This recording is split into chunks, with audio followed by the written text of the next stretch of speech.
আসসালামু আলাইকুম। ইসলামে কি কোনো ব্যক্তি তার যুদ্ধবন্দী দাসীর সাথে জোরপূর্বক সহবাস করতে পারবে কি? আসলে ইসলাম প্রত্যেকটা জিনিসের সাথে ন্যায়সঙ্গত আচরণ আমাদেরকে শিক্ষা দিয়েছেন। ইসলামের মধ্যে যদিও দাসীর সাথে সহবাস করা বৈধ আছে, তার মানে এটা না যে দাসীর মনের ইচ্ছার বিরুদ্ধে গিয়ে জোর জবরদস্তিভাবে তার সাথে সহবাস করা, তাকে ধর্ষণ করা, ইসলাম এটাকে সমর্থন করেছে। বরং ইসলাম এই ক্ষেত্রে একেবারেই আমাদেরকে অনুৎসাহিত করেছে। যেমন আপনি যদি সূরা নিসার 36তম আয়াতটা দেখেন, সেখানে আল্লাহ সুবহানাহু ওয়া তাআলা বলেন, ওয়া'বুদুল্লাহা ওয়া লা তুশরিকু বিহি শাইআন ওয়া বিল ওয়ালিদাইনি ইহসানা ওয়া বিযিল কুরবা ওয়াল ইয়াতামা ওয়াল মাসাকিনি ওয়াল জারি যিল কুরবা ওয়াল জারিল জুনুবি ওয়াস সাহিবি বিল জামবি ওয়াবনিস সাবিল ওয়া মা মালাকাত আইমানুকুম। আল্লাহ তাআলা বলেন, আর উপাসনা করো আল্লাহর, শরিক করো না তার সাথে অপর কাউকে, পিতামাতার সাথে সৎ ও সদয় ব্যবহার করো, এবং নিকট আত্মীয়, এতিম, মিসকিন, প্রতিবেশী, অসহায় মুসাফির এবং নিজের দাস দাসীদের প্রতিও তোমরা সৎ ও সদয় আচরণ করো। তাহলে উল্লেখিত আয়াতের মধ্যে আল্লাহ তাআলা স্পষ্টভাবে বলে দিয়েছেন যে দাসীদের সাথে আমাদের সৎ এবং সদয় আচরণ করতে হবে। এখন কোনো দাসীর মনের বিরুদ্ধে গিয়ে, তার ইচ্ছার বিরুদ্ধে গিয়ে জোর জবরদস্তি তার সাথে সহবাস করা, তাকে ধর্ষণ করা, এটা কি আসলে ইসলাম কোনোভাবেই সমর্থন করতে পারে না, বরং এই ক্ষেত্রে ইসলাম এটাকে অনুৎসাহিত করেছে। তাছাড়া আপনি যদি নবীজি সাল্লাল্লাহু আলাইহি ওয়াসাল্লামের একটি হাদিস দেখেন, এই হাদিসটা হচ্ছে একটা কায়দা বা মূলনীতি, যেটা মুস্তাদরাক আলা সাহিহাইনের 2345 নম্বর হাদিসের মধ্যে পেয়ে যাবেন। নবীজি বলেন, লা দররা ওয়ালা দিরার, ক্ষতি করা হবে না এবং ক্ষতিকে সহ্যও করা হবে না।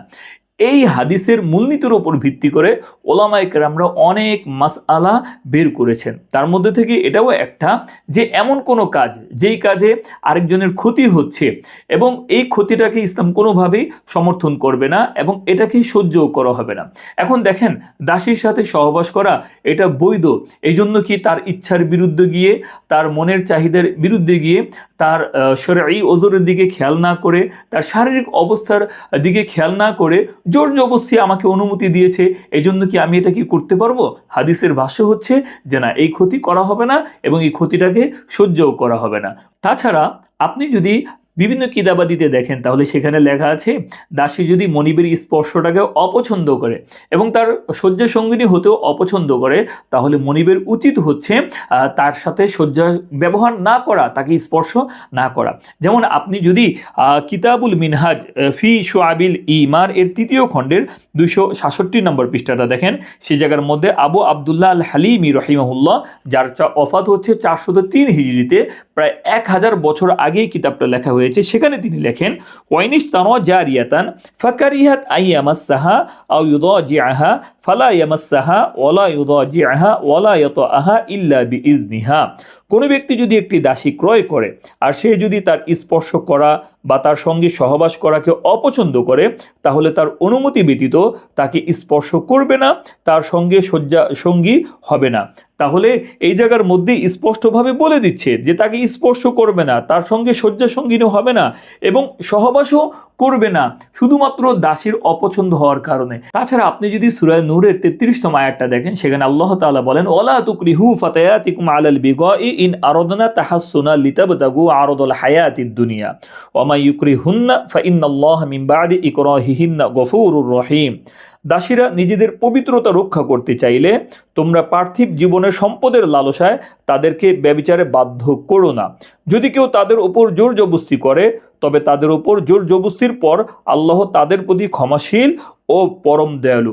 এখানে আল্লাহ তাআলা স্পষ্টভাবে বলে দিচ্ছে, দাস দাসীদের সাথে জোর জবরদস্তি কোনো আচরণ করা যাবে না, জোর জবরদস্তি তাদেরকে জিনা ব্যভিচারের কাজে বাধ্যও করা যাবে না।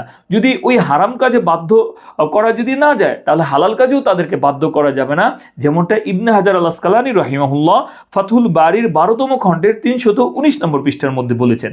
যেমন ইবনে হাজার আল আসকালানী রাহিমাহুল্লাহ তিনি বলেন, লিআন্নাহু ইযা নাহা আনিল ইকরাহি ফিমা লা ইয়াহিল্লু ফান্নাহয়ু আনিল ইকরাহি ফিমা ইয়াহিল্লু আওলা, কারণ যখন কোনো হারাম বিষয়ে জবরদস্তি করতে নিষেধ করা হয়েছে, তখন যে বিষয়ে বৈধতা রয়েছে সেই বিষয়ে জবরদস্তি করতে নিষেধ হওয়া আরও অধিক উপযুক্ত এবং অধিকতর প্রযোজ্য। ইবনে হাজার আসকালানী রাহিমাহুল্লাহ স্পষ্টভাবে বলে দিচ্ছেন, জুলুম করে স্ত্রীকেও যেমনিভাবে সহবাসের প্রতি বাধ্য করা যায় না, ঠিক তেমনিভাবে জুলুম করে, নির্যাতন নিপীড়ন করে, জবরদস্তি করে দাসীকেও সহবাসের প্রতি বাধ্য করা যাবে না। তাছাড়া আপনি যদি ইমাম শাফি রাহিমাহুল্লাহর বিখ্যাত কিতাবুল উমের 6 নম্বর খণ্ডের 482 নম্বর পৃষ্ঠা দেখেন, সেখানে ইমাম শাফি রাহিমাহুল্লাহ স্পষ্টভাবে বলে দিয়েছেন সহবাসের ক্ষেত্রে স্ত্রীকে কষ্ট না দেওয়ার নির্দেশ আল্লাহ তাআলা আমাদেরকে দিয়েছেন। যেমন ইমাম শাফি রাহিমাহুল্লাহ তিনি বলেন, ওয়াহা কাদা লাউ কানাত মুনফারিদাতান বিহি, একেবারে শেষে এসেছে ওয়া আল্লা ইয়াদুররু বিহা ফিল জিমা। এরপর ইমাম শাফি লেখেন, ও আম্মাল জিমা ফামাউদিউ তালাজ্জুজিন ওয়ালা ইউজবারু আহাদুন আলাইহি। ইমাম শাফি রাহিমাহুল্লাহ তিনি বলেন, অনুরূপভাবে যদি সে তার স্ত্রী স্বামীর সাথে একাকী থাকে অথবা স্বামীর এমন কোনো দাসীর সাথে থাকে, তাহলে সহবাসের ক্ষেত্রে তাকে স্ত্রীকে কষ্ট না দেওয়ার নির্দেশ দেওয়া হবে।